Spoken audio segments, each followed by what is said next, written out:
Bab 694. Tunggu sebentar. Minaruo muncul di depan Arya dan Sander Ye. Dia mengenakan jubah hitam besar. Tangannya disembunyikan di lengan bajunya. Dan auranya tertahan. Melihat Minaruo, Sander Ye berkedip dan tidak berkata apa-apa. Kakak Mina benar-benar datang. Minaruo memandangnya, mengedipkan mata, dan tidak berkata apa-apa. Semuanya tidak terucapkan. Arya melirik Minaruo, lalu berkata, "Kamu lebih banyak bicara dari sebelumnya." Sander Ye mengangguk sedikit. Kak Mina dan Hugo Sen di depannya sama-sama berada di keilahian 80%. Tapi dia bisa merasakan bahwa Kak Mina jauh lebih kuat daripada Hugo Sen. Jelas sekali. Meskipun mereka berada di level yang sama, kekuatan mereka berbeda. Minaruo menoleh untuk melihat Arya. 2 gerakan. Arya mengangguk. Oke. Karena itu, keduanya menghilang dari tempatnya pada saat bersamaan. Segera, ledakan datang dari kehampaan yang tidak diketahui.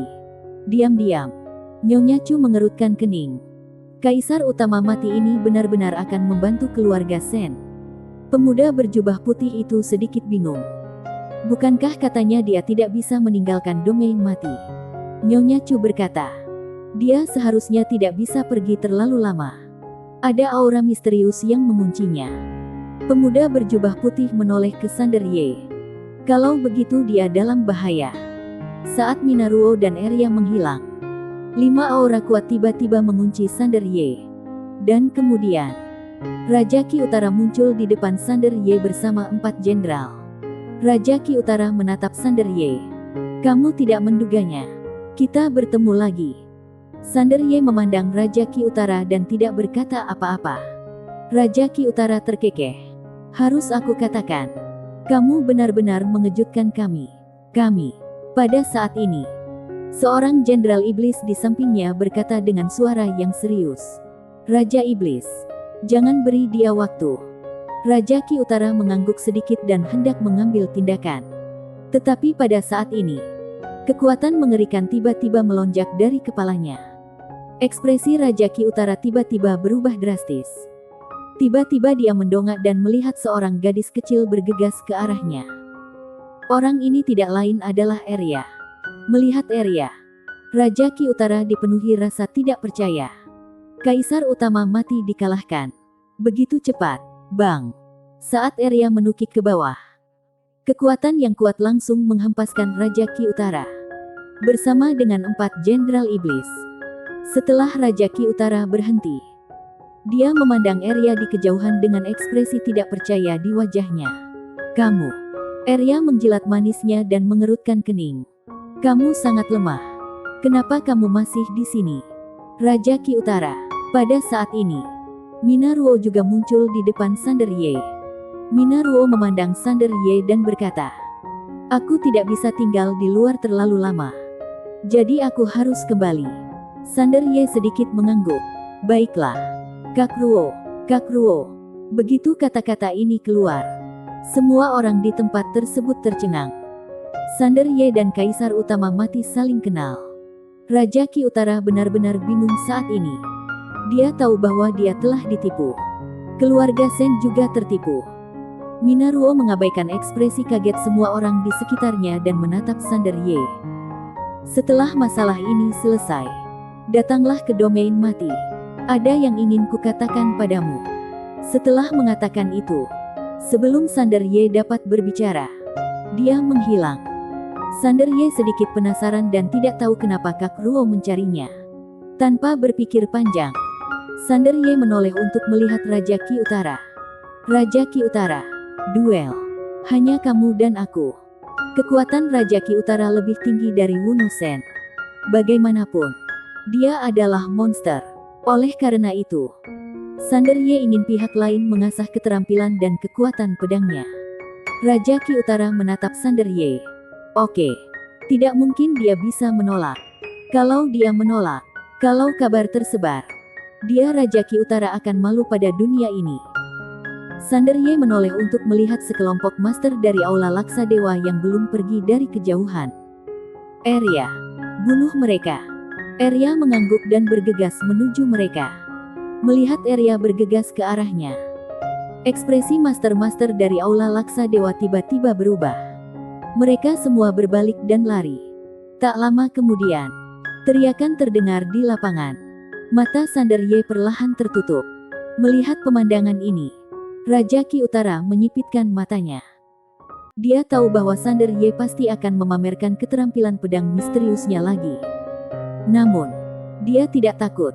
Dia bukan manusia. Pertahanan fisiknya cukup kuat, dan pedang manusia sulit untuk melukainya. Dalam sekejap mata, pedang yang tak terhitung jumlahnya tiba-tiba keluar di depan Raja Ki Utara. Raja Ki Utara menyipitkan matanya dan bersiap secara mental. Tiba-tiba dia mengepalkan tangannya dan cahaya keemasan samar langsung melindungi seluruh tubuhnya. Kali ini, dia bersikap defensif. Dalam sekejap, Raja Ki Utara diliputi oleh cahaya pedang yang tak terhitung jumlahnya. Semua orang di lapangan melihat cahaya pedang. Bang! Tiba-tiba, cahaya pedang itu hancur oleh kekuatan yang menakutkan. Dan kemudian, Raja Ki Utara perlahan keluar. Pada saat ini, meskipun ada retakan cahaya keemasan yang tak terhitung jumlahnya di sekitar Raja Ki Utara, tidak ada yang salah dengan Raja Ki Utara. Raja Ki Utara perlahan menutup matanya, dan darah di tubuhnya mendidih. Setelah beberapa saat, dia menatap Sanderye di kejauhan dan terkekeh. Itu saja. Sanderye memandang Raja Ki Utara dan tidak berkata apa-apa. Raja Ki Utara hendak berbicara. Pada saat ini, pedang lain tiba-tiba muncul dengan tenang. Raja Ki Utara sedikit menyipitkan matanya. Tetapi sebelum dia bisa bereaksi, sebuah pedang datang tepat di depannya. Bang! Dalam sekejap, Raja Ki Utara terlempar ribuan kaki jauhnya. Cahaya keemasan pecah dan tubuhnya terluka. Diam-diam, Nyonya Chu menatap Sanderye. Pertama kali dia menggunakan pedang, dia mempertahankan kekuatannya. Pemuda berjubah putih itu berkata dengan sungguh-sungguh. Apakah dia dengan sengaja melumpuhkan Raja Ki Utara? Nyonya Chu mengangguk sedikit. Dia tahu bahwa Raja Ki Utara adalah orang yang sombong. Begitu pedangnya tidak menyebabkan kerusakan besar padanya, Raja Ki Utara akan menjadi sombong dan kewaspadaan mengendur. Berbicara tentang ini, dia menatap Sanderye. Orang ini sangat licik. Harus dikatakan bahwa dia benar-benar terkejut oleh Sanderye saat ini. Sungguh keterlaluan bahwa dia begitu berbakat, begitu kuat, dan memiliki IQ yang tinggi. Pada saat ini, dia menjadi semakin yakin bahwa orang di belakang Sanderye jelas tidak sederhana. Setelah Raja Ki Utara berhenti, ada lusinan bekas pedang di tubuhnya. Meskipun tidak dalam, namun kulitnya robek. Raja Ki Utara perlahan mengangkat kepalanya dan menatap Sanderye. Matanya penuh amarah. Kamu mencari kematian. Setelah mengatakan itu, dia tiba-tiba bergegas maju dan menabrak Sanderye. Dan pada saat dia bergerak, sebilah pedang menusuk dari atas kepalanya tanpa peringatan apapun. Bang! Raja Ki Utara secara paksa ditahan oleh pedang ini. Tetapi saat berikutnya, Raja Ki Utara meninju ke atas. Bang! Pedang Sanderye langsung terlempar. Pada saat yang sama, Raja Ki Utara tiba-tiba meraung marah ke arah Sanderye dari kejauhan. Dan aura monster yang kuat menyapu lapangan seperti air pasang. Kekuatan yang kuat itu langsung menerbangkan Sanderye mundur ribuan kaki jauhnya. Segera setelah itu, Raja Ki Utara tiba-tiba maju dan memukul Sanderye seperti bola meriam. Dengan tabrakan ini, dunia mulai menghilang. Melihat Raja Ki Utara mendekat, mata Sanderye menyipit dan ada sedikit kesungguhan di matanya. Raja Ki Utara memang jauh lebih kuat dari Wu No Sen. Sanderye tidak berani gegabah, dan segera mengaktifkan kembali dua kekuatan garis keturunan di tubuhnya. Saat dua kekuatan garis keturunan itu muncul, aura di sekitar Sanderye langsung melonjak. Sanderye menikam dengan pedangnya. Waktu dan ruang. Bang! Begitu pedang itu dilepaskan, cahaya pedang yang menakutkan tiba-tiba muncul di depannya. Dan kemudian, Sanderye terbang mundur. Namun Raja Ki Utara tidak mundur selangkah pun. Tidak hanya itu, dia juga bergegas menuju Sanderye lagi. Pada saat ini, Raja Qi Utara jelas sedang marah. Ini normal. Namun, dia adalah Raja Iblis yang hebat.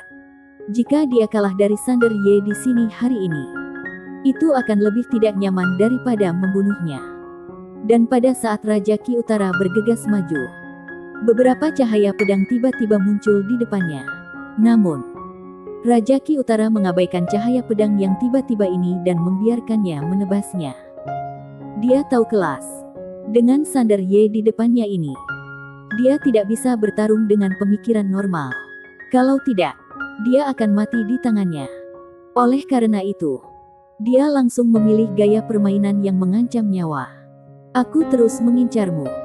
Meskipun pedang Sander Ye meninggalkan luka pada Raja Qi Utara, Raja Qi Utara juga menjatuhkan Sander Ye lagi. Kalau bukan karena kemampuan penyembuhan diri Sander Ye yang kuat, tabrakan ini akan langsung menyebabkan dia kehilangan efektivitas tempurnya. Diam-diam, Nyonya Chu menatap Raja Qi Utara. Binatang ini cakap. Pemuda berjubah putih itu mengangguk sedikit. Dia mengakui Raja Qi Utara memang kuat, tapi dia merasa Sander Ye lebih kuat.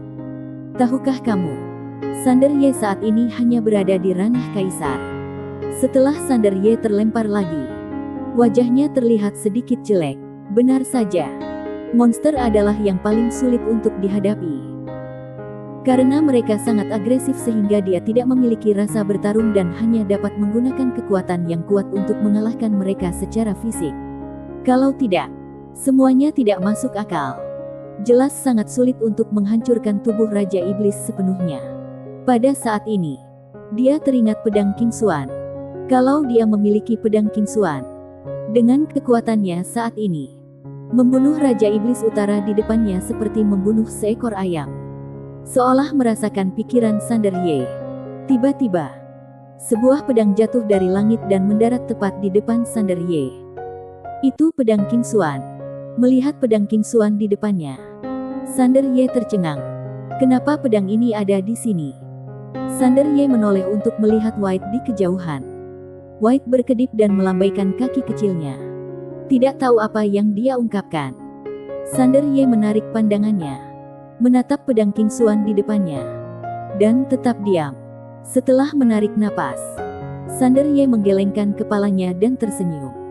Dia menyimpan pedang King Xuan, lalu mengangkat kepalanya untuk melihat Raja Iblis Utara di kejauhan. Kali ini, dia memilih untuk tidak menggunakan pedang King Xuan. Dalam kegelapan, seorang pria berkemeja putih melihat pemandangan ini, dan senyuman perlahan muncul di wajahnya. Agak mengejutkan. Wanita bergaun polos di sebelahnya melirik Sander Ye dari kejauhan dan tidak berkata apa-apa. Pria berkemeja putih tiba-tiba berkata, "Destri, kita bisa pergi." Saat pemuda itu tidak menggunakan pedang King Xuan, dia tahu bahwa pemuda ini telah benar-benar sudah dewasa. Saat ini, dia tahu sudah waktunya dia pergi. Namun saat ini, wanita bergaun polos mendongak dan berkata, "Tunggu sebentar." Bersambung.